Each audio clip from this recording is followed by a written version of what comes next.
नमस्कार दोस्तों, मैं अंशुमान शुक्ला आपका स्वागत करता हूं तक्षशिला ट्यूटोरियल के ऑनलाइन चैनल पर। तो आज से हम लोग प्रमुख रूप से चर्चा एक स्टार्ट करेंगे और चर्चा हमको क्या स्टार्ट करनी है, सब्जेक्ट हमारा कौन सा होगा। सब्जेक्ट हमारा आप लोग लिखा हुआ देख रहे हैं यहाँ पर, हम आपको क्या पढ़ाएंगे, केमिस्ट्री पढ़ाएंगे। सो केमिस्ट्री में हम कहाँ से स्टार्ट करेंगे जो आपके लिए बेनिफिशियल हो। अभी आप क्या करेंगे, थोड़ा सा हाई स्कूल का भी आपको कवर करना पड़ेगा, क्योंकि देखना पड़ेगा कि केमिस्ट्री में हमको कहाँ से चीजें स्टार्ट करनी है। सो हाई स्कूल में सब लोगों ने देखा होगा या इससे पहले की क्लासेस में भी आप लोगों ने पढ़ा है। अगर हम एक छोटा सा क्वेश्चन मार्क आपसे कर दें कि सर द्रव्य या पदार्थ की कितनी अवस्थाएं होती हैं, तो सबके दिमाग में एक थॉट आ रहा होगा कि सर हमने सुन के रखा है पदार्थ की जो अवस्थाएं होती हैं वो 3 अवस्थाएं होती हैं, ठोस होती है, द्रव होती है, गैस होती है। पदार्थ की एक चौथी अवस्था भी होती है जिसे हम क्या कहते हैं, प्लाज्मा। सो पदार्थ की कितनी अवस्थाएं या द्रव्य की कितनी अवस्थाएं होती हैं सर? द्रव्य की अवस्थाएं होती हैं 3, ठोस, द्रव और गैस। इसके बारे में भी आपको पता है, आकार और आयतन में जाएंगे। ठोस का आकार और आयतन क्या होता है, निश्चित होता है। द्रव का आकार अनिश्चित होता है, आयतन निश्चित होता है। गैस का आकार और आयतन कोई निश्चित नहीं होता है।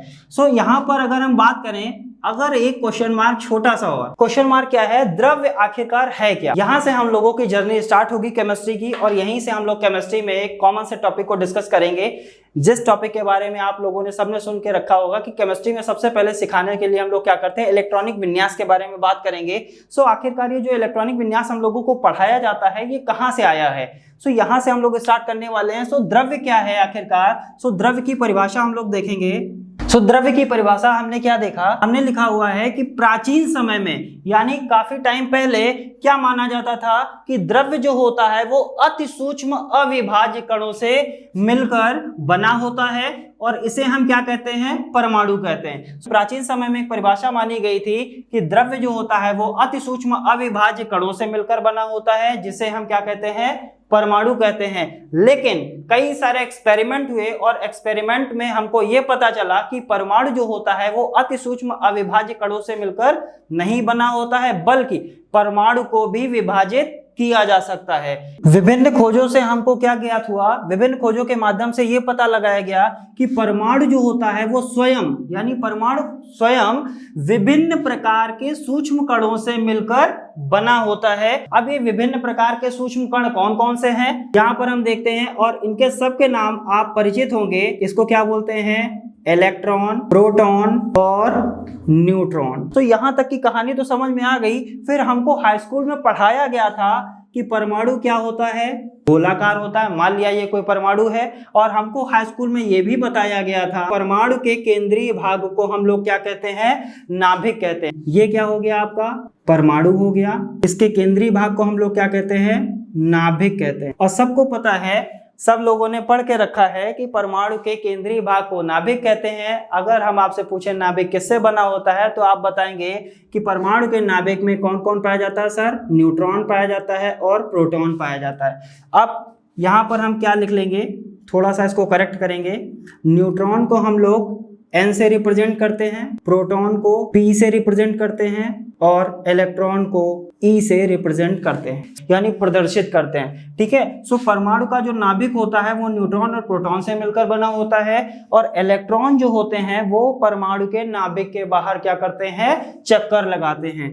इलेक्ट्रॉन क्या होते हैं, परमाणु के नाभिक के बाहर चक्कर लगाते। ठीक है। सो हमको क्या पता चला कि परमाणु जो होता है वो स्वयं सूक्ष्म कणों से मिलकर बना हुआ है। इन्हीं सूक्ष्म कणों को हम लोग क्या कहते हैं, इलेक्ट्रॉन, न्यूट्रॉन और प्रोटॉन कहते हैं। परमाणु के केंद्रीय भाग को नाभिक कहते हैं। नाभिक न्यूट्रॉन और प्रोटॉन से मिलकर बनता है। नाभिक के बाहर इलेक्ट्रॉन क्या करते हैं, चक्कर लगाते हैं। अब हमारे मन में क्वेश्चन उठता है कि इलेक्ट्रॉन चक्कर तो नाभिक के बाहर लगाते हैं, लेकिन कितने इलेक्ट्रॉन चक्कर लगाएंगे? क्या 1 इलेक्ट्रॉन चक्कर लगाएगा, 2 लगाएंगे, 10 लगाएंगे, 15 इलेक्ट्रॉन चक्कर लगाएंगे, 20 इलेक्ट्रॉन चक्कर लगाएंगे, या कितने इलेक्ट्रॉन चक्कर लगाएंगे? ठीक है। सो उसको पढ़ने के लिए कि कितने इलेक्ट्रॉन चक्कर लगाएंगे, कैसे इन इलेक्ट्रॉन को रखा जाएगा, सो उसके लिए ये बताया गया। सर आपने पढ़ा भी होगा कि इलेक्ट्रॉन जो होते हैं, अगर हम आपसे क्वेश्चन करें या आपके मन में क्वेश्चन उठ रहा होगा कि इलेक्ट्रॉन, सर आपने बता तो दिया कि नाभिक के बाहर इलेक्ट्रॉन्स क्या करते हैं, चक्कर लगाते हैं। अब ये जो इलेक्ट्रॉन चक्कर लगाते हैं वो आखिरकार चक्कर कहाँ लगाएंगे? कोई तो जगह होगी जहां इलेक्ट्रॉन्स चक्कर लगाएंगे। तो हमको ये पता है कि इलेक्ट्रॉन जो होते हैं वो नाभिक के बाहर किस में चक्कर लगाते हैं, कोश में चक्कर लगाते हैं। किस में चक्कर लगाते हैं, कोश में चक्कर लगाते हैं। किस चीज में चक्कर लगाते हैं? कोश में। ठीक है, सो हमने बताया आपको इलेक्ट्रॉन जो होते हैं वो कोश में चक्कर लगाते हैं। लिख लेंगे इसको यहाँ पर। पहला क्वेश्चन, इलेक्ट्रॉन नाभिक के बाहर कहाँ चक्कर लगाते हैं सर? इलेक्ट्रॉन नाभिक के बाहर कोश में चक्कर लगाते हैं। अब कोश में चक्कर लगाते हैं, जैसे अगर हम आपसे पूछें कि आप कहाँ रहते हैं तो आप कहेंगे सर हम अपने घर में रहते हैं। अगर हम आपसे पूछें आप अपने घर में भी कहाँ रहते हैं तो आप बताएंगे कि अपने घर में हम इस कमरे में रहते हैं। इसी तरीके से जो इलेक्ट्रॉन होते हैं, हमको ये तो पता है कि इलेक्ट्रॉन कहाँ चक्कर लगाते हैं नाभिक के बाहर? कोश में चक्कर लगाते हैं, लेकिन कोश में भी कहां पर चक्कर लगाएंगे? सो यहां से हमको पता चला जो इलेक्ट्रॉन होते हैं वो कोश में तो रहते हैं, लेकिन कोश में भी कहां रहते हैं? उपकोश में रहते हैं। कहां रहते हैं? उपकोश में रहते हैं या उपकोश में चक्कर लगाते हैं। इन दो वर्ड्स को आप लोग दिमाग में रखेंगे कि कोश और उपकोश। अब इसी के बारे में हम आगे बात करेंगे, यहीं से हम लोग बात करेंगे इलेक्ट्रॉनिक कॉन्फ़िगरेशन की। सो चलते हैं, देखते हैं आगे। ठीक है, हमने आपसे बताया था कि कोश और उपकोश को आप दिमाग में रखेंगे। क्या करना है, अब हम बात करते हैं इलेक्ट्रॉनिक विन्यास। आखिरकार ये इलेक्ट्रॉनिक विन्यास है क्या?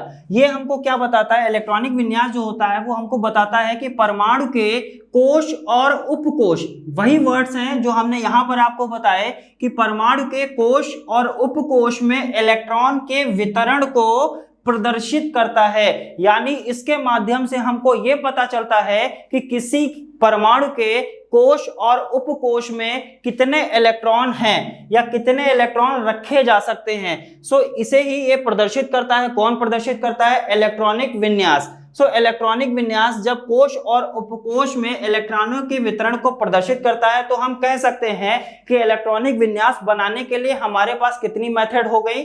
दो मेथड। कौन कौन सी? या तो हम कोश मेथड से बना लेंगे या तो हम उपकोश मेथड से बना लेंगे। चलिए देखते हैं आगे। हमने आपको बताया, अब हम यहाँ पर इलेक्ट्रॉनिक विन्यास बनाना आपको बताएंगे कि कैसे बनाया जाएगा। सो इलेक्ट्रॉनिक विन्यास बनाने की कितनी मेथड अभी हमने डिस्कस किया है आपसे? सर इलेक्ट्रॉनिक विन्यास बनाने की दो मेथड होती हैं। कौन कौन सी मेथड होती है? पहली मेथड हम कोश से बना सकते हैं और दूसरी मेथड कौन सी होती है?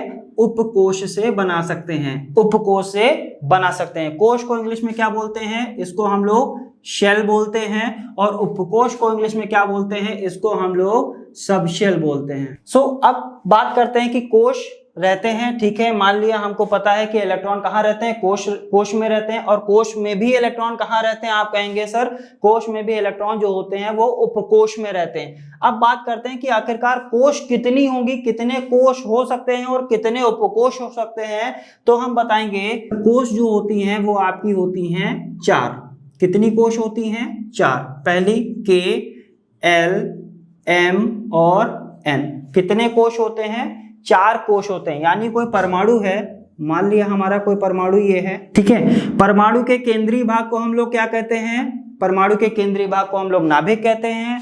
नाभिक में क्या क्या होते हैं सर? न्यूट्रॉन होता है और प्रोटॉन होता है। अभी हमने पढ़ा हुआ है। हमको ये पता चल गया कि कोश कितनी होती हैं? 4 कोश होती हैं, K, L, M और N। यानी पहली कोश, ये पहली कोश हो गई। यहाँ पर हम दूसरी कोश बना लेते हैं। इसी प्रकार हम लोग तीसरी कोश बना लेते हैं और इसी प्रकार हम लोग चौथी कोश बना लेते हैं। यानी पहली कोश को हम लोग K बोलते हैं, दूसरी को L बोलते हैं, तीसरी को M बोलते हैं, चौथी को N कोश बोलते हैं। ठीक है, K, L, M और N। यानी ये कोश की संख्या हो गई। हमको ये पता चल गया कि ये क्या है? हमारा है परमाणु है और इसे हम लोग क्या कहते हैं? नाभिक। इसे हम लोग क्या कहते हैं? नाभिक कहते हैं। ठीक है सर। अब इसी प्रकार अगर हम लोग बात करें क्या उपकोश के भी कई फैक्टर होते हैं, तो हमको पता चलेगा जैसे ही हम लोग आगे पढ़ते चले जाएंगे तुरंत हमको ये पता चल जाएगा कि उपकोश के भी फैक्टर होते हैं। जो कि हम लोग यहाँ पर थोड़ा सा डायरेक्ट इसलिए पढ़ रहे हैं क्योंकि जब तक हम लोग केमिस्ट्री में इलेक्ट्रॉनिक कॉन्फ़िगरेशन को नहीं सीखेंगे तब तक हम लोग ना तो वैलेंसी निकाल पाएंगे, ना ऑक्सीडेशन स्टेट निकाल पाएंगे, यानी ना तो हम संयोजकता निकाल सकते हैं, ना ऑक्सीकरण संख्या निकाल सकते हैं। तो सबसे पहले केमिस्ट्री में पढ़ने के लिए हम लोग सबसे पहले इलेक्ट्रॉनिक कॉन्फ़िगरेशन यानी इलेक्ट्रॉनिक विन्यास को सीखने की कोशिश करेंगे। ठीक है, सो उपकोश कितनी होती हैं सर? उपकोश भी 4 होती हैं। पहली उपकोश को S बोलते हैं, दूसरी उपकोश को P बोलते हैं, तीसरी उपकोश को D बोलते हैं और चौथी उपकोश को F बोलते हैं। यानी कोश कितनी हो गई सर? कोश होती हैं 4। K, L, M और N। उपकोष कितनी होती हैं? उपकोष भी 4 होती हैं। S, P, D और F उपकोष होती हैं। अब हम बात करते हैं कि K में कितने इलेक्ट्रॉन होंगे। अब चूंकि हम बात क्या कर रहे थे कि कोष होता है, कोष में इलेक्ट्रॉन रहते हैं। अब कौन सी कोष में कितने इलेक्ट्रॉन रहेंगे, जैसे हमने बताया था, क्या 1 इलेक्ट्रॉन हो सकता है, क्या 2 इलेक्ट्रॉन हो सकते हैं, 3 हो सकते हैं, 4 हो सकते हैं, 10, 15, 20, 50, कितने इलेक्ट्रॉन्स हो सकते हैं। तो उन इलेक्ट्रॉन्स को हम कैसे रखेंगे, तो हमको ये पता चलेगा कि K में कितने इलेक्ट्रॉन्स रख सकते हैं, L में कितने इलेक्ट्रॉन्स रख सकते हैं, M में कितने रखेंगे या N में कितने इलेक्ट्रॉन्स हम लोग रख सकते हैं। सो यहां पर हम क्या लिख लेते हैं, इलेक्ट्रॉन की संख्या। K में कितने इलेक्ट्रॉन्स मैक्सिमम रखे जा सकते हैं, K में 2 इलेक्ट्रॉन्स रखे जा सकते हैं। इसी प्रकार L में कितने इलेक्ट्रॉन्स रखे जा सकते हैं, 8। इसी प्रकार M में कितने इलेक्ट्रॉन्स रखे जा सकते हैं, 18 और N में कितने इलेक्ट्रॉन्स रखे जा सकते हैं, 32। ये क्रम याद रखेंगे, 2, 8, 18, 32। यानी कोष में कितने इलेक्ट्रॉन्स, कोष कितनी होती हैं सर, 4 कोष होती हैं। KLMN, K कोष में कितने इलेक्ट्रॉन्स, 2 इलेक्ट्रॉन्स। L कोष में कितने इलेक्ट्रॉन्स, 8 इलेक्ट्रॉन्स। M में कितने इलेक्ट्रॉन्स, 18 इलेक्ट्रॉन्स और N में कितने इलेक्ट्रॉन्स, 32 इलेक्ट्रॉन्स। इसी प्रकार SPDF में भी इलेक्ट्रॉन की संख्या होती है, उसको भी लिख लेंगे, इलेक्ट्रॉन की संख्या। S में कितने इलेक्ट्रॉन्स रह सकते हैं, 2। D में कितने रह सकते हैं, 6। D में कितने इलेक्ट्रॉन्स रह सकते हैं, 10। F में कितने इलेक्ट्रॉन्स रह सकते हैं, 14। यानी 2, 6, 10 और 14। सिर्फ इतना आपको दिमाग में अभी रखना है कि इलेक्ट्रॉनिक विन्यास हम 2 मेथड से बना सकते हैं। पहला कोष मेथड से, दूसरा उपकोष मेथड से। अब कोष मेथड में हमको पता है 4 कोष होती हैं, 4 कोष के L, M और N होती हैं। इसमें इलेक्ट्रॉन्स के रखने का क्रम क्या होता है, 2, 8, 18, 32। यानी पहली कोष यानी K कोष में कितने आप इलेक्ट्रॉन रख सकते हो, 2 इलेक्ट्रॉन। L कोष में कितने इलेक्ट्रॉन रख सकते हो, 8 इलेक्ट्रॉन। M में कितने इलेक्ट्रॉन रख सकते हो, 18 इलेक्ट्रॉन और N में कितने इलेक्ट्रॉन्स रख सकते हैं हम लोग, 32 इलेक्ट्रॉन रख सकते हैं। इसी प्रकार उपकोष में कितने रख सकते हैं, 2, 6, 10 और 14। ठीक है। सो हमने क्या बताया अभी आपको कि इलेक्ट्रॉन की संख्या उपकोष में कितनी होती है, 2, 6, 10 और 14 उपकोष में इलेक्ट्रॉन्स होते हैं। अब यहां से एक नियम निकल के आता है और उस नियम का नाम है अफबाउ का नियम। यही नियम हमको बताएगा कि इलेक्ट्रॉन्स को आखिरकार कैसे रखा जाएगा। ठीक है। सो इस नियम में क्या कहा जाता है उसके बारे में हम लोग देखेंगे। इसको हटा देते हैं। यहाँ पर हम लोग क्या डिस्कस करने वाले हैं, अफबाउ का नियम। ये हमको बताएगा कि इलेक्ट्रॉन को कोष में कैसे रखना है या इलेक्ट्रॉन को उपकोष में कैसे रखना है। सो सर अभी हम लोग सब लोग पढ़ते हुए चले आ रहे हैं कि अगर हम यहाँ पर लिख दें कोष की संख्या, यहाँ पर क्या लिख देते हैं, कोष, कौन कौन, कोष का नाम। बात करते हैं, यहाँ पर हमने अफबाउ का नियम बताया। अफबाउ के नियम में हम लोग क्या करते हैं, हमको पता है कोष की संख्या यानी कितनी कोष होती हैं सर, हमको पता है, आपने बताया था अभी अभी 4 कोष होती हैं, 1, 2, 4। पहली कोष का क्या नाम होता है सर, पहली कोष का नाम होता है K। दूसरी कोष का क्या नाम होता है, L। तीसरी कोष का क्या नाम होता है, M। और चौथी कोष का नाम क्या होता है, N होता है। अब हम बात करते हैं उपकोष के लिए। सर उपकोष के बारे में भी आपको पता है, उपकोष कितनी होती हैं, उपकोष भी होती हैं 4। कौन कौन सी, S, P, D और F, ये उपकोष होती हैं। अब इतना थोड़ा सा ध्यान रखना है कि कोष, ये पहली कोष है, पहली कोष का नाम क्या है, K है। पहली कोष में कितनी उपकोष होंगी, तो आप ध्यान रखेंगे पहली कोष में कितनी उपकोष होती है, 1 उपकोष होती है। दूसरी कोष है, दूसरी कोष का नाम L है, दूसरी कोष में कितनी उपकोष, 2 उपकोष। तो दोस्तों आप लोग समझ रहे होंगे, जब पहली कोष में 1 उपकोष, दूसरी कोष में 2 उपकोष, तो तीसरी कोष में कितनी उपकोष, तुरंत दिमाग में आ रहा है सर, तीसरी कोष में 3 उपकोष होंगी। ठीक है। इसी प्रकार अगर हम आपसे पूछें कि पहली कोष में 1 उपकोष, दूसरी कोष में 2 उपकोष, तीसरी कोष में 3 उपकोष, तो चौथी कोष में कितनी उपकोष होंगी सर, 4 उपकोष होंगी। कितनी उपकोष होंगी, 4 उपकोष होती हैं। अब बात करते हैं सर इसी तरीके से क्या हम कोष की संख्या ज्यादा मान सकते हैं, सर बिल्कुल मान लीजिए 5, 6, 7 मान सकते हैं। यहां पर मान लेते हैं कोष की संख्या 5 हो गई, 6।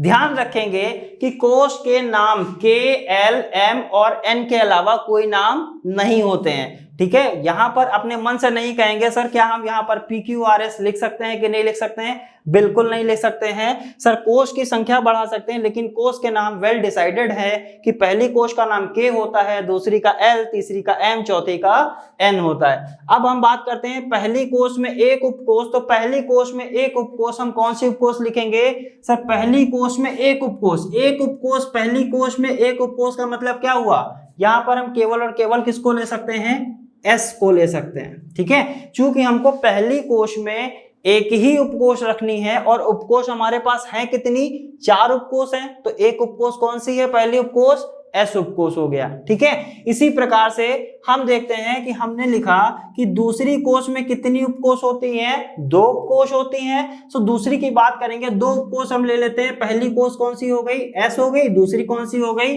B हो गई।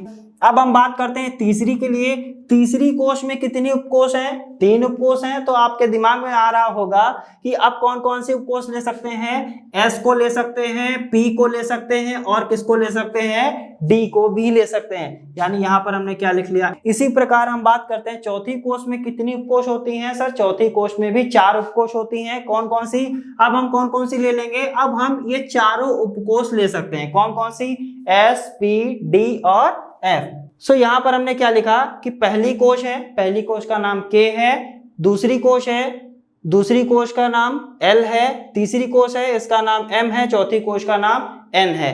पहली कोष में कितनी उपकोष, 1, S ले लिया, दूसरी कोष में कितनी उपकोष, 2 उपकोष ले लिया। चौथी कोष की बात करते हैं, चौथी कोष में 4 उपकोष ले ली, कौन कौन सी, S, P, D और F ले लिया। तो यहाँ पर हमने लिख लिया। अब इसी तरीके से 5 में भी हम बात कर लेते हैं, मान लेते हैं चूंकि हमने बताया कि कोष के नाम भी डिसाइड हैं, K, L, M, N होता है, इसी तरीके से उपकोष के नाम भी डिसाइड हैं, S, P, D और F होती हैं। यही आपके उपकोष हैं। इसी तरीके से उपकोष को भी आप नहीं बढ़ा सकते, जिस तरीके से हम कोष के नाम को नहीं चेंज कर सकते इसी तरीके से उपकोष के नाम को भी हम लोग चेंज नहीं करेंगे। सो यहाँ पर भी मान लेते हैं 5वीं कोष है, 5वीं कोष में भी 4 उपकोष होंगी। चूंकि हमारे पास 5 उपकोष है नहीं तो 4 ही उपकोष ले सकते हैं, S, P, D और F। इसी तरीके से 6 की बात कर लेंगे और F, 7 की भी बात कर लेंगे, S और F की बात करते हैं। ठीक है, अब अबाउ का नियम आपको धीरे धीरे समझ में आ जाएगा। करना क्या है, यहाँ पर ये पहली कोष है कि नहीं है, पहली कोष का नाम K था, पहली कोष का पहला ही उपकोष तो है, तो यहाँ पर क्या हम 1 लिख सकते हैं, बिल्कुल। चूंकि ये 1 क्या दिखा रहा है, यहाँ पर 1 जो होता है ये नंबर आपको दिखाता है कोष को। जो ये पहले नंबर लिखा होता है ये किसको रिप्रेजेंट करता है, कोष को, और ये किसको रिप्रेजेंट करता है, उपकोष को। अगर हमको मिला के पढ़ना पड़े तो हम क्या बताएंगे कि ये है क्या, ये पहली कोष का पहला उपकोष है। क्या है, पहली कोष का पहला उपकोष। अब ये किसके लिए है, ये दूसरे के लिए है। जैसा हमने बताया ये पहला उपकोष है, पहला उपकोष S है, किसका है, पहले कोष का उपकोष है, यानी पहले कोष का पहला उपकोष उसको हम क्या बोलते हैं, 1S। इसी तरीके से ये दूसरा कोष है, दूसरा कोष के साथ हम क्या लगा दें, यहाँ पर 2 लगा दें तो उसको हम क्या बोलेंगे, ये दूसरे कोष का पहला उपकोष। चूंकि दूसरे कोष का पहला उपकोष क्या है, S है कि नहीं है। इसी तरीके से अगर हम यहाँ पर भी 2 लगा दें तो हम इसको बोल सकते हैं दूसरे कोष का दूसरा उपकोष। चूंकि ये S क्या होता है, S जो होता है ये पहला उपकोष होता है, P दूसरा उपकोष होता है, D तीसरा उपकोष होता है और F चौथा उपकोष होता है। इसी तरीके से हम जैसे यहाँ पर 1 लगाया, यहाँ पर 2 लगा दिया, चूंकि ये दूसरे के लिए था, यहाँ पर ये तीसरे के लिए है, यहाँ पर क्या लगा देंगे, 3 लगा देंगे। यहाँ पर भी 3 लिख दिया हम लोगों ने। अब हम बात करते हैं, जब यहाँ पर 1 लिखा, यहाँ पर 2 लिखा, यहाँ पर 3 लिखा, तो जाहिर सी बात है सर नीचे जब जाएंगे तो नीचे की तरफ हम लोग लिखते हुए चले जाएंगे। लिखेंगे यहाँ पर क्या लिख देंगे, 4 लिख देंगे, 4 लिख देंगे, 4 लिख देंगे और 4 लिख देंगे। क्यों लिखा, क्योंकि ये चौथे कोष के लिए हम लोग बात कर रहे थे। यहाँ पर 5वें कोष के लिए बात करेंगे तो यहाँ पर 5 लिख दिया, छठे के लिए बात करेंगे, यहाँ पर 7वें के लिए बात करेंगे तो यहाँ पर हम लोग क्या लिख देंगे, 7 लिख देंगे। सो हम लोगों ने क्या देखा, यहाँ पर हम कोष के लिए बात कर रहे थे, बात किसकी कर रहे थे, आबाउ के नियम की बात कर रहे थे। आबाउ के नियम ने एक्चुअल में बताया क्या, आबाउ का नियम कह रहा था, आबाउ जो कह रहा था उसमें यह बताया गया था कि इलेक्ट्रॉन को रखा जाएगा वो किस क्रम में रखा जाएगा। सो सबसे पहले इलेक्ट्रॉन को जब हम रखेंगे सो हम कहां से स्टार्ट करेंगे, 1s से स्टार्ट करेंगे। हमेशा आप ध्यान रखेंगे जब भी आपको इलेक्ट्रॉनिक विन्यास बनाना है आप हमेशा कहां से इलेक्ट्रॉनिक विन्यास बनाएंगे, 1s से बनाएंगे। बनाएंगे। कहां से बनाएंगे? 1s, यानी सबसे पहले इलेक्ट्रॉन आपको किस में रखना है? 1s में रखना है। सबसे पहले इलेक्ट्रॉन किस में रखना है? 1s में रखना है। इसी तरीके से हम फिर पीछे जाएंगे, पीछे जाकर हम इलेक्ट्रॉन उसके बाद किस में रखेंगे? 2s में रखेंगे। ठीक है, सबसे पहला इलेक्ट्रॉन किस में रखना है? 1s में रखना है। फिर हम पीछे जाएंगे, पीछे जाकर हम किस में रखेंगे? 2s में रखेंगे। इसी तरीके से हम फिर पीछे गए और पीछे जाकर हम इलेक्ट्रॉन को किस में रखेंगे? 2p में रखेंगे, 3s में चले आएंगे, यानी 2p में जाएंगे फिर 3s में जाएंगे। इसी तरीके से हम फिर पीछे जाएंगे, 3p और 4s किस में रखेंगे? 3p और 4s। फिर पीछे जाएंगे और 6s को लेंगे, फिर पीछे जाएंगे 4f को लेंगे, 7s को लेंगे। इस तरीके से हम लोग इलेक्ट्रॉनिक कॉन्फ़िगरेशन करते चले जाते हैं। ठीक है, इसी तरीके से ये बढ़ता हुआ चला जाएगा, उसको भी हम लोग आगे जैसा होगा उस तरीके से हम लोग बढ़ा लेंगे। ठीक है, सो आपको हमेशा ध्यान क्या रखना है, जब भी आप इलेक्ट्रॉनिक विन्यास बनाएंगे हमेशा कहां से स्टार्ट करेंगे? 1s से स्टार्ट करेंगे। आपका इलेक्ट्रॉनिक कॉन्फ़िगरेशन कभी भी गलत होने वाला नहीं है। ठीक है, सो कहां से स्टार्ट करना है? 1s से स्टार्ट करना है। और एक चीज हमेशा ध्यान रखिएगा, जब भी आप इलेक्ट्रॉनिक कॉन्फ़िगरेशन करेंगे तो क्या करेंगे? आप हमेशा उपकोष मेथड से इलेक्ट्रॉनिक कॉन्फ़िगरेशन यानी इलेक्ट्रॉनिक विन्यास को बनाएंगे। ठीक है, उपकोष मेथड से जब आप इलेक्ट्रॉनिक विन्यास को बनाते हैं तो कभी भी आपका इलेक्ट्रॉनिक विन्यास गलत नहीं होगा, ये गारंटी मेरी है। कोष मेथड से बनाने जाएंगे तो वहां पर इलेक्ट्रॉनिक विन्यास गलत होने के चांसेस आपके बढ़ जाते हैं। सो हम लोग हमेशा प्रेफर क्या करेंगे? उपकोष मेथड से बनाएंगे, कभी भी इलेक्ट्रॉनिक विन्यास आपका गलत होने वाला नहीं है। सो यहां से हम देख रहे हैं हमको एक सीरीज मिल गई, यहां से हम देख रहे हैं हमको एक सीरीज मिल गई। अब सीरीज हमारी क्या है? सीरीज को हम लोग नोट कर लेंगे, इसको हटा देते हैं बेटा। ठीक है, यहां से हम लोगों को एक सीरीज मिल गई। सीरीज में हम सबसे पहले क्या लिखेंगे? सबसे पहले इलेक्ट्रॉनिक विन्यास बनाने के लिए हम कहां से स्टार्ट करते हैं? 1s से स्टार्ट करते हैं। कहां से स्टार्ट करते हैं? 1s से स्टार्ट करते हैं। ठीक है, सबसे पहले हमने क्या लिखा? 1s लिख लिया। फिर हम पीछे गए, पीछे जाकर हमने कहां से स्टार्ट किया? 2s से स्टार्ट किया। सो यहाँ पर 1s के बाद हम क्या लिख लेंगे? 2s लिख लेंगे। अब आप लोगों का दिमाग काम करने लगा होगा, आप लोग क्या सोच रहे होंगे, सर अब कहां से स्टार्ट करेंगे? हम लोग स्टार्ट करेंगे, फिर पीछे जाएंगे और पीछे जाकर सबसे पहले क्या पढ़ा? 2p पढ़ा। सो यहाँ पर सबसे पहले क्या लिख लेंगे? 2p को लिख लेंगे। 2p के बाद क्या आता है? यहाँ पर 3s आता है। और इसी तरीके से हम फिर पीछे जाएंगे, यहाँ पर क्या आ रहा है? 3p आ रहा है। यहाँ पर हमने क्या लिख लिया? 5d आता है। 5d के बाद क्या आता है? 6p आता है। और ये सीरीज हमारी बढ़ती हुई चली जाएगी। ठीक है, सो हमको क्या करना है? अबाव का नियम इतना बड़ा नहीं याद रखना है। हमको क्या याद रखना है? हमको ये सिंपल सी ये सीरीज याद रखनी है। अगर आप ये सीरीज यानी ये क्रम अगर याद रखेंगे तो कभी भी आपका इलेक्ट्रॉनिक विन्यास गलत नहीं होगा। आप हमारे साथ क्या दोहराएंगे इसको? 1s के बाद क्या आता है? 2s आता है। 2s के बाद 2p आता है। 3s, 3p, 4s, 3d, 4p, 5s। इस सीरीज को आपको याद रखना है और याद करने के बाद आप इलेक्ट्रॉनिक विन्यास बनाएंगे, कभी भी आपका इलेक्ट्रॉनिक विन्यास गलत नहीं होगा। ठीक है, सो इतना सारा आपको कुछ करना नहीं पड़ेगा। यह सिर्फ एक समझाने का क्रम था जिससे आपको पता चल जाए कि आखिरकार अबाव का नियम जो था वो आखिरकार बताना क्या चाह रहा था। सीरीज को नोट करने के बाद हम लोग अब यहां से इलेक्ट्रॉनिक विन्यास बनाना स्टार्ट करेंगे। चूंकि हमने बताया था कि परमाणु है, परमाणु के अंदर हमने आपसे क्या बताया था? परमाणु होता है, परमाणु के केंद्रीय भाग को हम लोग नाभिक कहते हैं। नाभिक के बाहर क्या होती हैं? कोश होती हैं। कितनी कोश होती हैं सर? सबने पढ़ के रखा है। कितनी कोश होती हैं? 4 कोश होती हैं। पहली कोश को हम लोग क्या कहते हैं? K कहते हैं। दूसरी को L कहते हैं। तीसरी को M कहते हैं। चौथी को N कोश कहते हैं। और ये है क्या? ये आपका क्या है? परमाणु है। केंद्रीय भाग है। ये केंद्रीय भाग को हम लोग क्या कहते हैं? नाभिक कहते हैं। नाभिक किससे मिलकर बना होता है? न्यूट्रॉन और प्रोटॉन से मिलकर बना होता है। जो इलेक्ट्रॉन होते हैं वो इनके बाहर चक्कर लगाते हैं। सबको पता है K में कितने इलेक्ट्रॉन होते हैं? 2 इलेक्ट्रॉन होते हैं। कितने इलेक्ट्रॉन होते हैं? 2 इलेक्ट्रॉन्स होते हैं। क्यों? क्योंकि हमने आपको सिखाया था K, L, M और N। क्या क्रम बताया था? 2, 8, 18 और 32। यानी K में कितने इलेक्ट्रॉन? 2 इलेक्ट्रॉन। L में कितने इलेक्ट्रॉन? 8 इलेक्ट्रॉन, m में कितने इलेक्ट्रॉन होंगे 18 इलेक्ट्रॉन होंगे और n में कितने इलेक्ट्रॉन्स होंगे 32 इलेक्ट्रॉन्स होंगे। तो दोस्तों हम लोग क्या करते हैं, अब हम लोग इलेक्ट्रॉनिक विन्यास बनाने के लिए हम लोग प्रिपेयर हो चुके हैं। अब हमको इतना तो समझ में आ गया है कि हमको सर ने एक सीरीज बता दी है, इस सीरीज को हम लोग फॉलो करेंगे और फॉलो करने के साथ हमारा इलेक्ट्रॉनिक विन्यास कभी भी गलत नहीं होगा। चलिए सर फिर हम इलेक्ट्रॉनिक विन्यास बनाते हैं। चलिए इलेक्ट्रॉनिक विन्यास बनाते हैं और देखते हैं, चूंकि हमको पता है उपकोष होती कितनी है, 4 उपकोष होती है कि नहीं होती है, S, P, D और F। S में कितने इलेक्ट्रॉन होते हैं 2 इलेक्ट्रॉन होते हैं, में कितने इलेक्ट्रॉन होते हैं 6 इलेक्ट्रॉन होते हैं, D में कितने होते हैं 10 इलेक्ट्रॉन होते हैं और F में कितने इलेक्ट्रॉन होते हैं 14 इलेक्ट्रॉन होते हैं। ये है क्या, ये उपकोष है। इस सीरीज को याद रखना है और इस क्रम को याद रखना है, बस आपका इलेक्ट्रॉनिक विन्यास गलत नहीं होगा। लिखते हैं, मान लेते हैं यहाँ पर हमने क्या लिख लिया, यहाँ पर हमने लिख लिया इलेक्ट्रॉन और यहाँ पर हमने क्या लिख लिया इलेक्ट्रॉनिक विन्यास। यानी यहाँ पर हम इलेक्ट्रॉन्स को रखेंगे और यहाँ पर हम क्या बनाएंगे इलेक्ट्रॉनिक विन्यास बनाएंगे। कैसे बनाएंगे, इस सीरीज के अकॉर्डिंग हम लोग इलेक्ट्रॉनिक विन्यास को बनाएंगे। सबसे पहले लिख लेते हैं, हमारे पास कहां से स्टार्ट करते हैं, 0 से तो स्टार्ट नहीं करेंगे। ऐसा तो नहीं कहेंगे कि किसी परमाणु के नाभिक के बाहर कितने इलेक्ट्रॉन्स हैं 0 इलेक्ट्रॉन्स हैं, सो ऐसा तो नहीं कहेंगे।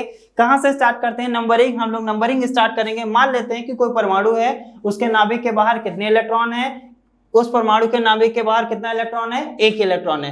तो सबसे पहले जब 1 इलेक्ट्रॉन आ गया, हमने आपको बताया था इलेक्ट्रॉनिक विन्यास जब भी स्टार्ट करेंगे हमेशा कहां से स्टार्ट करेंगे 1s से स्टार्ट करेंगे। तो सबसे पहले हमने इसमें क्या लिख लिया, सबसे पहले हमने यहाँ पर 1s लिख लिया। क्या लिख लिया 1s। एक चीज और ध्यान रखनी है, इलेक्ट्रॉन की संख्या को यहां पर दिखाना है। कहां पर, इस बॉक्स के अंदर। कभी भी आप बॉक्स नहीं बनाएंगे, यहां पर हम एक रिप्रेजेंटेशन आपको दिखा रहे हैं कि आपको इलेक्ट्रॉन को दिखाना कहां पर है, आपको इलेक्ट्रॉन को यहां पर दिखाना है। कभी भी आप जब भी इलेक्ट्रॉनिक विन्यास बनाएंगे कभी भी कोई बॉक्स जैसी चीज यूज नहीं करेंगे। सो यहाँ पर आपके पास कितना इलेक्ट्रॉन है, यहाँ पर आपके पास कितना इलेक्ट्रॉन है 1 इलेक्ट्रॉन है। 1 इलेक्ट्रॉन का इलेक्ट्रॉनिक विन्यास क्या बनेगा, 1s से स्टार्ट किया। चूंकि आपके पास 1 इलेक्ट्रॉन है तो यहाँ पर हम क्या लिख सकते हैं 1 लिख सकते हैं कि नहीं, क्यों, क्योंकि यहाँ पर भी 1 इलेक्ट्रॉन था, यहाँ पर भी कितना इलेक्ट्रॉन है 1 इलेक्ट्रॉन है। ये बॉक्स दिखाता क्या है, ये बॉक्स जो होता है वो आपको क्या दिखाता है इलेक्ट्रॉन की संख्या। बॉक्स क्या दिखाता है आपको, इलेक्ट्रॉन की संख्या। यहाँ पर 1 इलेक्ट्रॉन था, बॉक्स के अंदर आपने कितना इलेक्ट्रॉन लिखा 1 इलेक्ट्रॉन लिखा, यानी इलेक्ट्रॉन की संख्या हो गया। ठीक है, अब हम मान लेते हैं 1 के बाद क्या आता है, सबको पता है 1 के बाद क्या आता है 4 आता है, नहीं, कितना आता है 1 के बाद 2 आता है। चलिए लिख लेते हैं, कितने इलेक्ट्रॉन हो गए 2 इलेक्ट्रॉन हो गए। हमने कहा था इलेक्ट्रॉनिक विन्यास से स्टार्ट करेंगे तो कहां से स्टार्ट करेंगे 1s से स्टार्ट करेंगे। तुरंत हमने यहां पर क्या लिख लिया 1s लिख लिया। ठीक है, चूंकि आपके पास इलेक्ट्रॉन है कितना, यहां पर 2 इलेक्ट्रॉन है। अब 1s लिख लिया, 1s के ऊपर कितना लिख दिया जाएगा 2 लिखा जाएगा कि नहीं लिखा जाएगा। चलिए अभी हमने यहाँ पर क्या लिख लिया 2 लिख लिया। क्यों, क्योंकि यहाँ पर कितने इलेक्ट्रॉन थे 2 इलेक्ट्रॉन थे, यहाँ पर कितने इलेक्ट्रॉन है 2 इलेक्ट्रॉन हो गए। यानी इसका इलेक्ट्रॉनिक विन्यास अगर कोई पूछे कि अगर कोई परमाणु है उसके नाभिक के बाहर कितने इलेक्ट्रॉन है 2 इलेक्ट्रॉन है, तो उसका इलेक्ट्रॉनिक विन्यास क्या होगा, तो आप कहेंगे सर इसको कैसे पढ़ेंगे 1s2। क्या बोलेंगे 1s2। 1 इलेक्ट्रॉन है तो क्या बोलेंगे 1s1। क्या बोलेंगे 1s1। इसी तरीके से इसको 1s2 बोलेंगे। ठीक है, अब हम मान लेते हैं यहां पर कितने इलेक्ट्रॉन है, 2 के बाद क्या आता है 3 आता है कि नहीं आता है, बिल्कुल 3 ही आता है सर, हम कंफ्यूज नहीं है, 2 के बाद क्या आता है 3 आता है। तो दोस्तों इसका इलेक्ट्रॉनिक विन्यास कैसे बनाएंगे, सो आपके दिमाग में फिर वही आ रहा होगा कि इलेक्ट्रॉनिक विन्यास बनाना है तो कहां से स्टार्ट करना है 1s से स्टार्ट करना है। ठीक है सर, हमने यहां पर क्या लिख लिया 1s लिख लिया। अब यहां पर हम क्या लिख दें 3 लिख दिया। चलिए मान लेते हैं हमने यहाँ पर क्या लिखा है, इसका इलेक्ट्रॉनिक विन्यास बनाया तो क्या बना 1s3। फिर इसी तरीके से s उपकोष में कितने इलेक्ट्रॉन रखे जाएंगे, केवल 2 इलेक्ट्रॉन रखे जाएंगे। अगर तीसरा इलेक्ट्रॉन आ गया वो कहाँ जाएगा, वो आगे चला जाएगा। ठीक है, इसी तरीके से हम क्या बोलेंगे कि जब हमने लिखा यहाँ पर 3, यानी यहाँ पर इलेक्ट्रॉन थे कितने 3 थे, यहाँ पर लिखा 1s के ऊपर क्या 3 लिख सकते हैं, आप कहेंगे नहीं लिख सकते हैं। यहाँ पर हमने क्या लिख लिया 2 इलेक्ट्रॉन, यहाँ पर इलेक्ट्रॉन थे 3, यहाँ पर लिखे 2। अगर 3 से 2 चले गए इलेक्ट्रॉन, कितने इलेक्ट्रॉन बचे एक इलेक्ट्रॉन बचा, यानी 3 से अगर 2 जाएगा तो कितना बचेगा, एक इलेक्ट्रॉन बचेगा। अब वो एक इलेक्ट्रॉन जो बचा हुआ है वो कहाँ जाएगा, तो बचा हुआ इलेक्ट्रॉन है 1s के बाद कहाँ आ जाएगा, 2s, 2s लिख लिया। अब देखिए यहाँ पर 2 और 1 को जोड़ेंगे तो कितना आएगा, 2 और 1 कितना होता है, 3 होता है कि नहीं, और यहाँ पर भी कितने इलेक्ट्रॉन लिखे हैं, 3 इलेक्ट्रॉन लिखे हैं कि नहीं, ठीक है। सो 3 का इलेक्ट्रॉनिक विन्यास क्या बनेगा, 1s2 2s1। इसी तरीके से हम लोग इलेक्ट्रॉनिक विन्यास बनाएंगे, सिर्फ इतना ध्यान रखना है कि s में 2 से ज्यादा इलेक्ट्रॉन नहीं रहेंगे। अगर 3 इलेक्ट्रॉन आ जाए, 4 इलेक्ट्रॉन आ जाए तो उसको हम कहाँ रखेंगे, आगे रखते हुए चले जाएंगे, ठीक है। अब हम मान लेते हैं कितने इलेक्ट्रॉन हमारे पास है, मान लेते हैं हमारे पास 4 इलेक्ट्रॉन्स हैं। सबसे पहले स्टार्ट कहाँ से करते हैं, स्टार्ट करते हैं 1s से। क्या s के ऊपर हम सीधे सीधे 4 इलेक्ट्रॉन रख सकते हैं, आप कहेंगे नहीं रख सकते, क्यों, क्योंकि हमको पता है s में कितने इलेक्ट्रॉन रखे जा सकते हैं, केवल 2 इलेक्ट्रॉन रखे जा सकते हैं। तुरंत हमने यहाँ पर क्या लिख लिया, 2 इलेक्ट्रॉन। अब 4 से अगर 2 इलेक्ट्रॉन निकल गए तो कितने इलेक्ट्रॉन बाकी रह गए, 2 इलेक्ट्रॉन। अब ये जो 2 बचे हुए इलेक्ट्रॉन है वो कहाँ जाएंगे, 1s के बाद तुरंत क्या आता है, 2s लिख लिया। 2s के बाद में हमने क्या लिखा, कितने इलेक्ट्रॉन हमारे पास बाकी रह गए थे, 2 इलेक्ट्रॉन बाकी रह गए थे कि नहीं। अब देखिए 2 में अगर 2 जोड़ेंगे तो कितना आएगा, 4 आएगा, बिल्कुल अच्छी बात है। यहाँ पर कितने इलेक्ट्रॉन है, 4, यहाँ पर भी कितने इलेक्ट्रॉन है, 4 इलेक्ट्रॉन है। सो अब आप इलेक्ट्रॉनिक विन्यास बनाने का एक मेथड समझ चुके होंगे। आपको करना क्या है, इलेक्ट्रॉनिक विन्यास बनाना है, सीरीज को फॉलो करना है, और सीरीज को फॉलो करते करते हम क्या करेंगे, इलेक्ट्रॉनिक विन्यास को बनाते हुए चलेंगे। अब हम इलेक्ट्रॉनिक विन्यास बनाएंगे 6 के लिए। 6 का इलेक्ट्रॉनिक विन्यास कैसे बनाएंगे, स्टार्ट कहां से करना है, 1s से स्टार्ट करना है, बिल्कुल अच्छी बात है। चलिए सर, हमने यहाँ पर क्या लिख दिया, 2 लिख दिया, ठीक है। अब कितने इलेक्ट्रॉन हमारे पास बाकी रह गए, सबको पता है कितने इलेक्ट्रॉन बाकी रह गए, 4 इलेक्ट्रॉन बाकी रह गए, क्योंकि 6 से अगर 2 जाएगा तो कितना बचेगा, 4 ही तो बचेगा। जो 4 इलेक्ट्रॉन है वो कहाँ रखे जाएंगे, 1s तो हमने यूज कर लिया, 1s के बाद हमने क्या लिख लिया, 2s लिख लिया।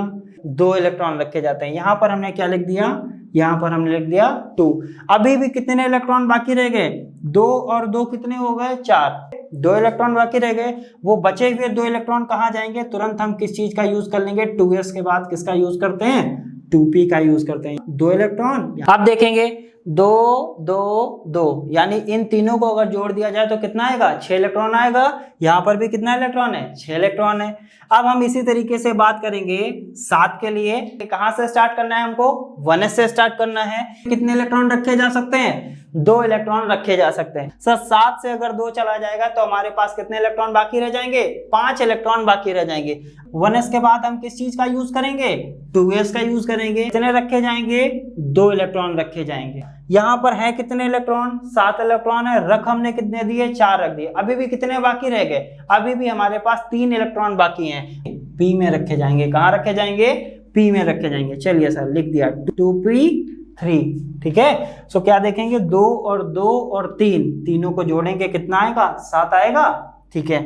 अब हम बात करते हैं 8 के लिए। तो दोस्तों 8 बहुत ही आसानी से बना ले जाएंगे आप लोग, 8 आप लोग बनाएंगे। 9 की बात करते हैं। 9 का इलेक्ट्रॉनिक विन्यास जब भी बनाएंगे तो कैसे, कहां से स्टार्ट करेंगे, 1s से स्टार्ट करेंगे। अब कई लोगों के मन में आ रहा होगा सर 8 वाला छोड़ क्यों दिया, चलिए 8 वाला भी डिस्कस कर लेते हैं।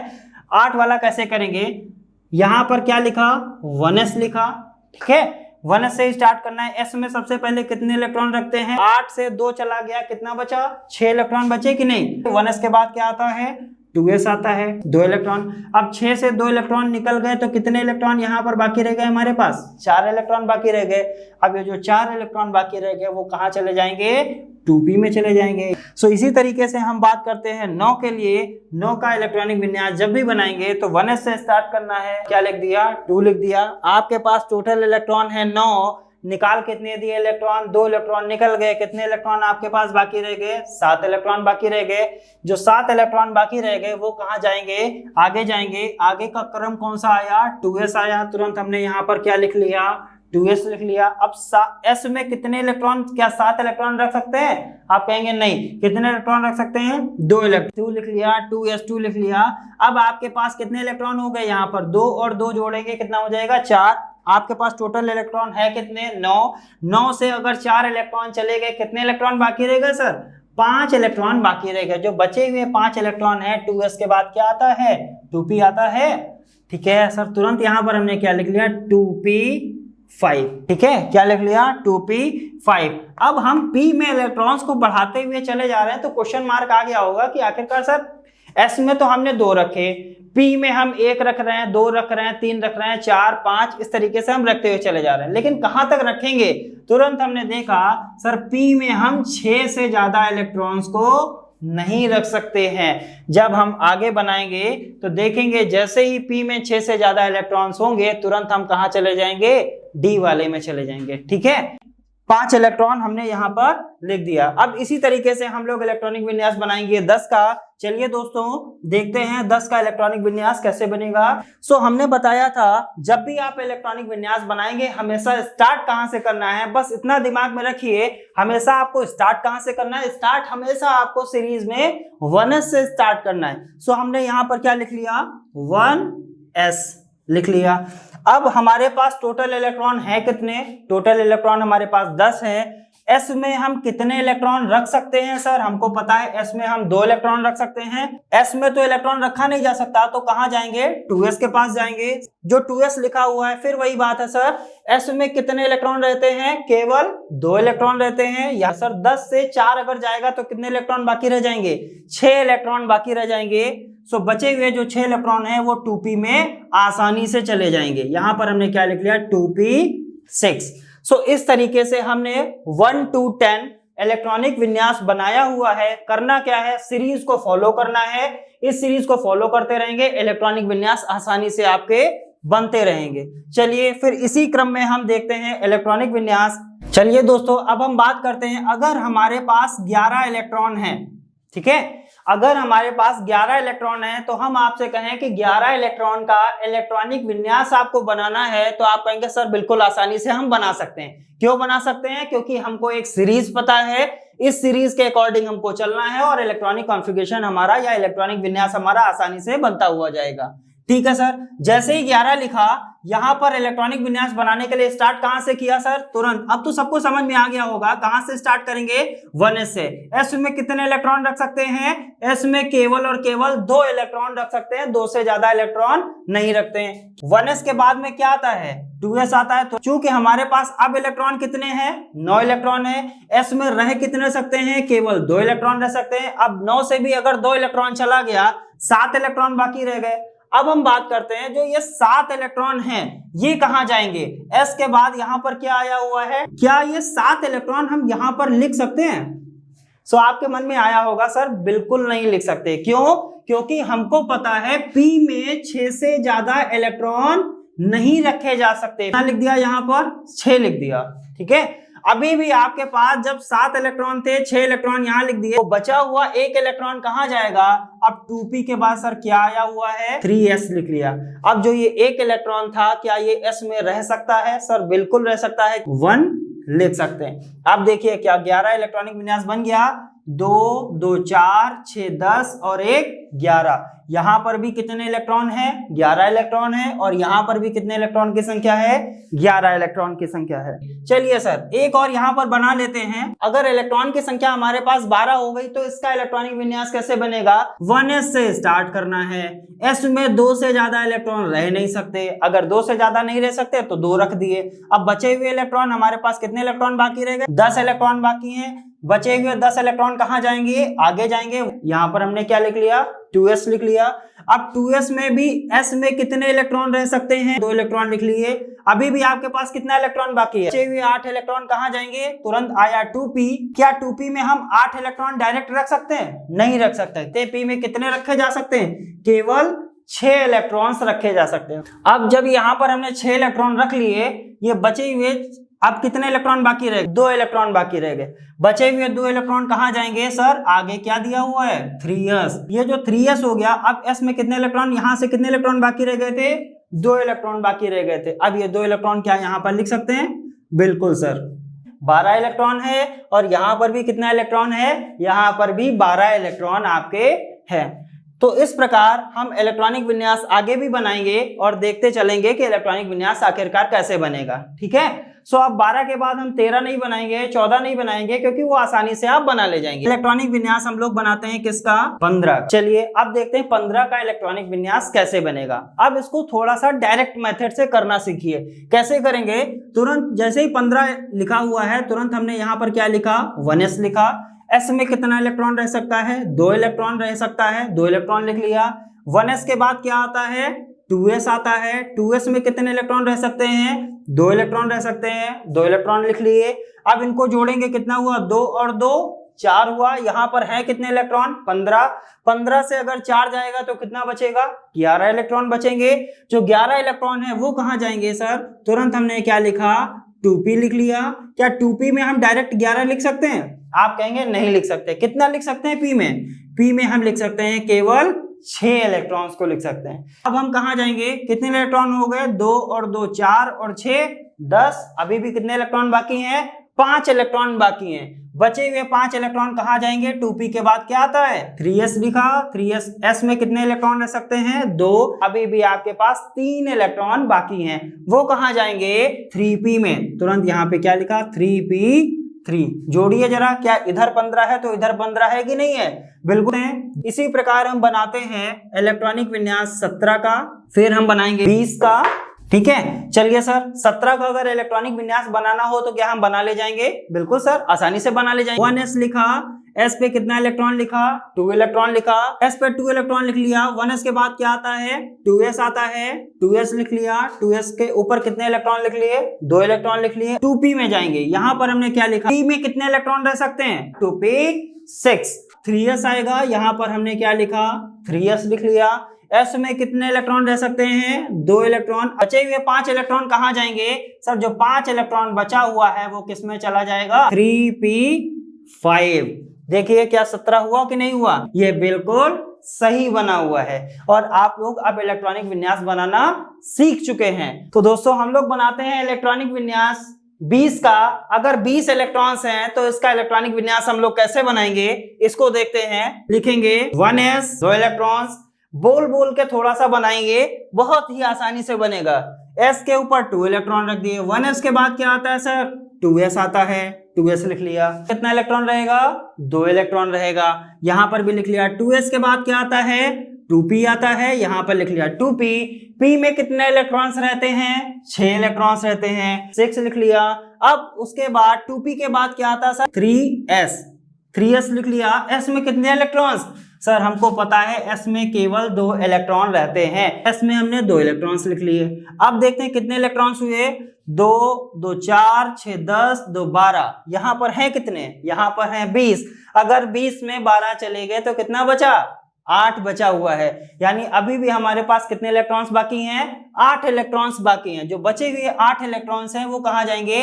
3s के बाद क्या लिखते हैं? 3p लिखते हैं। क्या 3p में हम डायरेक्ट 8 लिख दें? यहाँ पर आपका आंसर क्या होगा? आप कहेंगे सर ये तो गलत कर दिया आपने। क्यों? क्योंकि p में हम 8 इलेक्ट्रॉन लिख ही नहीं सकते। कितने लिख सकते हैं? 6 इलेक्ट्रॉन लिख सकते हैं। यानी यहाँ से हमने 8 को हटाया, यहाँ पर क्या लिख दिया? 6 लिख दिया। अभी आपके पास कितना इलेक्ट्रॉन बाकी है? 2 इलेक्ट्रॉन। क्यों? क्योंकि 20 से अगर 18 जाएगा तो कितना बचेगा? 2 इलेक्ट्रॉन्स बचेंगे। अब वो बचे हुए 2 इलेक्ट्रॉन्स कहाँ जाएंगे? 3p के बाद में क्या आया हुआ है? 4s आया हुआ है। s पे क्या 2 इलेक्ट्रॉन्स रख सकते हैं? बिल्कुल रख सकते हैं सर। क्यों? देखिए 2 2 4 6 10 2 12 6 18 और 2 20। यानी जो हमारा इलेक्ट्रॉनिक विन्यास बना हुआ है ये बिल्कुल सही है। ठीक है, सो इसी तरीके से हम किसका बनाएंगे? 22 का बनाएंगे, 25 का बनाएंगे। 22 का देखते हैं कैसे बनेगा इलेक्ट्रॉनिक विन्यास। 22 का इलेक्ट्रॉनिक विन्यास बनाने के लिए फिर वही बात है, क्या करेंगे? 1s से स्टार्ट करना है। s पे कितना इलेक्ट्रॉन रख दिया? 2 इलेक्ट्रॉन। फिर क्या लिखा? 2s लिखा। 2s पे कितने इलेक्ट्रॉन्स? 2 इलेक्ट्रॉन्स लिख दिए। जब 2s पे हमने 2 इलेक्ट्रॉन्स लिख दिए, अब 2s के बाद क्या आता है सर? 2s के बाद आता है 2p। 2p पे कितने इलेक्ट्रॉन लिख दिया? 6 इलेक्ट्रॉन लिख दिया। 2p के बाद क्या आता है? 3s आता है। 3s के ऊपर कितना इलेक्ट्रॉन लिख दिया? 2 इलेक्ट्रॉन लिख दिया। 3s के बाद क्या आता है, 3p आता है। 3p के ऊपर कितना इलेक्ट्रॉन लिख सकते हैं सर, 3p के ऊपर हम 6 इलेक्ट्रॉन लिख सकते हैं। अब जरा ऐड करेंगे, कितना हुआ, 2 2 4 6 10 2 12 6 18, यहाँ पर है 22 इलेक्ट्रॉन, यहाँ पर हमने लिखे हुए हैं अभी केवल 18 इलेक्ट्रॉन। अभी आपके पास कितने इलेक्ट्रॉन बाकी रह गए, 22 से अगर 18 जाएगा तो कितना बचेगा, 4 इलेक्ट्रॉन्स बाकी रह जाएंगे। बचे हुए 4 इलेक्ट्रॉन कहाँ जाएंगे, 3p के बाद में सर क्या आता है, 4s आता है। हमारे पास इलेक्ट्रॉन बाकी कितना है, 4 इलेक्ट्रॉन बाकी है। अगर 4 इलेक्ट्रॉन बाकी है तो क्या यहाँ पर हम 4 लिख सकते हैं, आप कहेंगे नहीं लिख सकते हैं। क्यों, क्योंकि s में कितने इलेक्ट्रॉन लिखे जा सकते हैं, 2 इलेक्ट्रॉन, यानी यहां से इस 4 को हटाया, यहां पर हमने क्या लिखा, 2। अभी भी कितना इलेक्ट्रॉन बाकी है, 2 इलेक्ट्रॉन बाकी है। बचा हुआ 2 इलेक्ट्रॉन कहाँ जाएगा, 4s के बाद क्या आता है, 3d आता है। ठीक है सर, यहां पर हमने क्या लिखा, 3d। अब 3d लिखा है, 3d में हमारे पास कितने इलेक्ट्रॉन बाकी रह गए थे, 2 इलेक्ट्रॉन्स बाकी रह गए थे। चलिए सर देखते हैं, 2 2 4 6 10 2 12 6 18 2 20 और 2 22। यहाँ पर कितना इलेक्ट्रॉन्स है, 22 इलेक्ट्रॉन है, और यहाँ पर भी कितना इलेक्ट्रॉन है, 22 इलेक्ट्रॉन्स है। तो दोस्तों आज के लिए इतना ही, मिलते हैं नेक्स्ट सेशन में। धन्यवाद।